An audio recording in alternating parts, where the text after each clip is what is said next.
बिस्मिल्लाहिर्रहमानिर्रहीम। अस्सलाम वालेकुम students, welcome to learning management system. आज हम कंप्यूटर साइंसेज पार्ट 1 के लेक्चर नंबर 6 को डिस्कस करेंगे, जो कि इनपुट डिवाइसेस के रिमेनिंग पोर्शन के मुतालिक है। आज हमने डिस्कस करना है सोर्स डेटा एंट्री डिवाइसेस क्या होती हैं। सिंपल सी डेफिनेशन है, these devices are used for direct data entry to the computer system.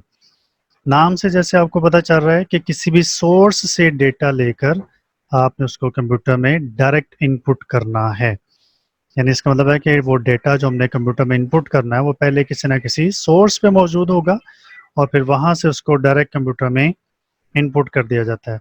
तो सोर्स डेटा एंट्री डिवाइसेस की दो इकसाम होती हैं, एक है स्कैनिंग डिवाइसेस और दूसरी हैं ऑडियो वीडियो इनपुट डिवाइसेस।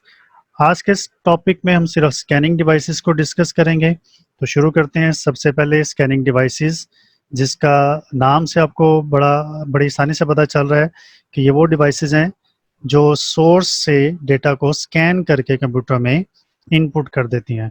तो चंद एक डिवाइसेस के नाम यहाँ पे आप देख रहे होंगे, जैसे bar code reader, MICR, OMR, OCR, magnetic strip card, smart cards, fax machines और इमेजिंग सिस्टम या डिजिटल स्कैनर। इन नामों को आपने ज़रूर याद रखना है। तो चलते हैं, सबसे पहले हम डिस्कस करते हैं बार कोड रीडर के बारे में। तो स्टूडेंट्स, आपने इस डिवाइस को आमतौर पे डिपार्टमेंटल स्टोर्स में, मेडिकल स्टोर्स में, बुक शॉप्स पे देखा होगा और आपने ये भी देखा होगा कि प्रोडक्ट्स के ऊपर कुछ वर्टिकल लाइंस इस तरह की मौजूद होती हैं, जो कि कुछ थिन होती हैं, कुछ थिक होती हैं और इसके नीचे कुछ सीरियल नंबर भी मौजूद होता है।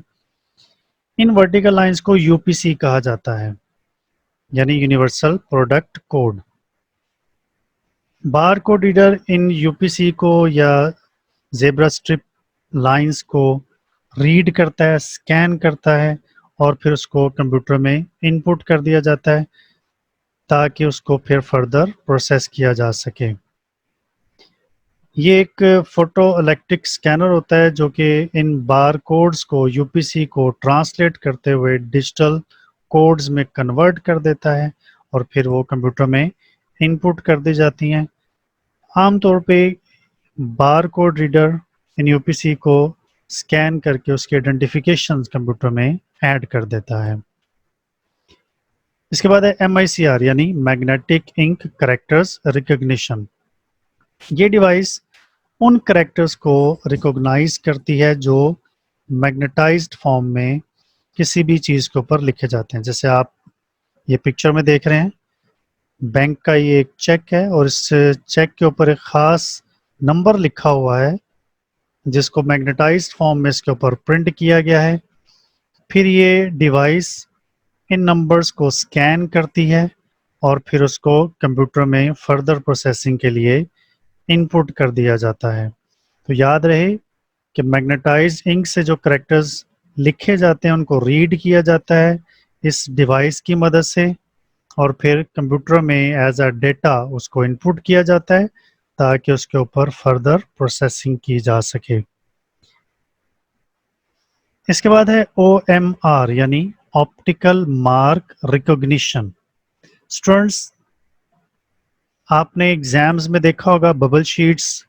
आप किसी भी क्वेश्चन के आंसर को बबल शीट पे मौजूद सर्कल्स के ऊपर फिल कर देते हैं और फिर ये आप अपना पेपर एग्जामिनर के हैंड ओवर कर देते हैं, फिर उसकी मार्किंग की जाती है। अब इसके ऊपर ज़ाहिर आपने बबल शीट्स के ऊपर फिलिंग की होती है। तो इन मार्क्स को रिकॉग्नाइज करने के लिए इस OMR को यूज़ किया जाता है। यहाँ से ये शीट जिस पे आपने मार्क लगाए हुए हैं इसमें इनपुट कर दी जाती है। ये डिवाइस उसको स्कैन कर लेती है और फिर स्कैन करने के बाद उसको इलेक्ट्रिकल सिग्नल्स में कन्वर्ट करके कंप्यूटर में इनपुट कर दिया जाता है ताकि उसके ऊपर फर्दर प्रोसेसिंग की जा सके। तो आम तौर पे जैसे आपने देखा होगा सेट के एग्ज़ाम्स होते हैं या GRE के टेस्ट हैं, उनके मार्क्स को रिकॉग्नाइज करने के लिए इस डिवाइस को यूज़ किया जाता है। इसके बाद है OCR, यानी ऑप्टिकल कैरेक्टर्स रिकॉग्निशन। इससे पहले OMR में मार्क्स की रिकॉग्निशन की जाती थी, यानी वो अलामात जो पेपर पे लगाई गई हैं। अब ऐसे करेक्टर्स जो ऑप्टिकली किसी भी चीज़ के ऊपर प्रिंट किए गए हैं, जैसे आप ये देख सकते हैं कि ये एक पासपोर्ट है, इसके ऊपर पासपोर्ट का नंबर है, उसको स्कैन करने के लिए जो कि ऑप्टिकली इसके ऊपर प्रिंट किया गया है, इस OCR को यूज़ किया जा रहा है। या किसी भी स्टूडेंट या किसी भी एम्प्लॉय के कार्ड के ऊपर उसकी शनाख्त के लिए कुछ करेक्टर्स प्रिंट किए जाते हैं और फिर उसको इस OCR से रीड करने के बाद कंप्यूटर में डिजिटली इनपुट कर दिया जाता है, ताकि उस करेक्टर को या उन करेक्टर्स को रीड करके उसकी आइडेंटिफिकेशन की जा सके। तो आमतौर पे यूटिलिटी बिल्स के ऊपर जो नंबर्स लिखे जाते हैं उसको OCR से रीड करवाया जाता है, या प्राइस टैग्स या पासपोर्ट नंबर्स ये OCR की मदद से रीड करवाए जाते हैं और फिर उसको कंप्यूटर में इनपुट कर दिया जाता है। इसके बाद है मैग्नेटिक स्ट्रिप कार्ड। स्टूडेंट्स, आपने देखा होगा कि अक्सर जो बैंक्स या ड्राइविंग लाइसेंस के तौर पे जो आपको कार्ड दिया जाता है, ATM कार्ड्स, डेबिट कार्ड्स या क्रेडिट कार्ड्स, उसकी बैक पे आपको एक ब्लैक कलर की एक पट्टी सी नज़र आती है, एक स्ट्रिप नज़र आती है। इसको हम कहते हैं मैग्नेटिक स्ट्रिप, और जिस कार्ड के ऊपर ये बनी होती है उसको कहते हैं मैग्नेटिक स्ट्रिप कार्ड। इस स्ट्रिप के अंदर मैग्नेटाइज्ड फॉर्म में उस कार्ड होल्डर की तमाम मालूमात को स्टोर किया जाता है और फिर इस रीडर की मदद से इस मैग्नेटिक स्ट्रिप कार्ड को यहाँ पे स्वाइप करवाया जाता है। ये रीडर उस मैग्नेटिक स्ट्रिप के अंदर मौजूद इंफॉर्मेशन को स्कैन कर लेती है और फिर उसके बाद उसको कंप्यूटर में इनपुट कर दिया जाता है, ताकि जिस पर्पस के लिए वो इंफॉर्मेशन वहाँ पे स्टोर की गई थी वो इंफॉर्मेशन रिसीव की जा सके। तो आमतौर पे बैंक्स के जो कार्ड होते हैं या ड्राइविंग लाइसेंस, अगर आप ड्राइविंग कर रहे हो और आपका लाइसेंस देखना हो तो इस मैग्नेटिक स्ट्रिप कार्ड की मदद से वो सारी मालूमात ली जा सकती हैं। इसके बाद है स्मार्ट कार्ड। ये एक जदीद टेक्नोलॉजी है, ये बिल्कुल मैग्नेटिक स्ट्रिप कार्ड की तरह कार्ड है, लेकिन इसमें यहाँ पर आप देख सकते हैं कि एक मेमोरी चिप लगा दी गई है और इस कार्ड होल्डर की तमाम मालूमात इस चिप के अंदर स्टोर कर दी जाती है और फिर उसी तरह से एक रीडर में ये कार्ड लगाकर उस चिप से वो सारी इंफॉर्मेशन कंप्यूटर को मुंतकिल कर दी जाती है और वो इंफॉर्मेशन कंप्यूटर रिसीव कर लेता है। तो स्मार्ट कार्ड में और मैग्नेटिक स्ट्रिप कार्ड में सिर्फ फ़र्क इतना है कि इसमें चिप लगी होती है और उस चिप के ऊपर कार्ड होल्डर का सारा डेटा या सारी इंफॉर्मेशन स्टोर की गई होती है। तो क्रेडिट कार्ड्स या डेबिट कार्ड्स या ATM कार्ड्स जो हैं वो स्मार्ट कार्ड की बहुत अच्छी एग्जाम्पल्स हैं। फैक्स मशीन्स, आपने अक्सर अपने डॉक्यूमेंट्स को एक जगह से दूसरी जगह टेलीफोन लाइन के थ्रू, फैक्स मशीन के थ्रू सेंड भी किया होगा, रिसीव भी किया होगा। ये एक स्कैनर के तौर पे काम करती है जो कि आपके उस पेपर पे मौजूद इमेज को, डेटा को या जो भी रिटर्न मटेरियल उसको स्कैन करके टेलीफोन लाइन के ऊपर एक इलेक्ट्रिकल सिग्नल के तौर पे ट्रांसफ़र कर देती है और फिर दूसरी जगह पे जहाँ पे फैक्स मशीन मौजूद होती है वहाँ पर आपका वही डेटा उस फैक्स मशीन पर प्रिंट कर दिया जाता है। तो अगर आपने बहुत जल्दी कोई अपने डॉक्यूमेंट्स किसी जगह पे ट्रांसफ़र करने हो, सेंड करने हो, तो फैक्स मशीन उसके लिए बहुत बेहतरीन है।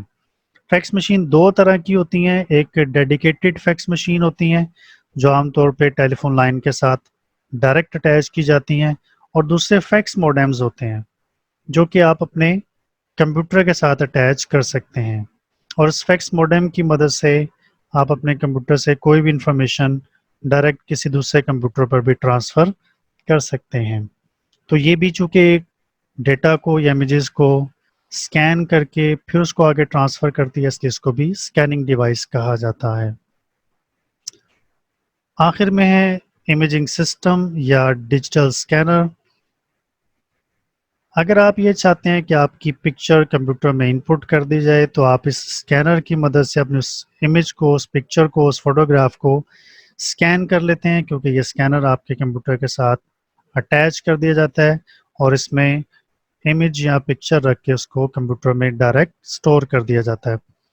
तो ये टेक्स्ट को, ड्राइंग को, फोटोग्राफ्स को स्कैन करते हुए कंप्यूटर में इनपुट कर देती है और फिर डिफरेंट सॉफ्टवेयर की मदद से उस इमेज के ऊपर फर्दर प्रोसेसिंग कर दी जाती है। यानी अगर आपकी पिक्चर है, आपने उसको स्कैन करके कंप्यूटर में इनपुट कर दिया है, अगर आप उस पिक्चर की फाइन ट्यूनिंग करना चाहते हैं, जैसे उसका बैकग्राउंड चेंज करना चाह रहे हैं, उसके ब्राइटनेस को, उसके कंट्रास्ट को बेहतर करना चाहते हैं, तो वो पिक्चर आपके कंप्यूटर में स्कैनर के थ्रू स्कैन हो जाएगी।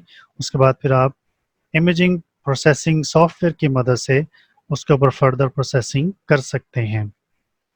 तो स्टूडेंट्स, आज हमने स्कैनिंग डिवाइसेस, जो कि इनपुट डिवाइस की तीसरी टाइप थी, सोर्स डेटा एंट्री डिवाइसेस, हमने उसको डिस्कस किया। अगले लेक्चर के साथ फिर दोबारा हाजिर होंगे। अपना बहुत सा ख्याल रखिएगा। अल्लाह हाफिज़।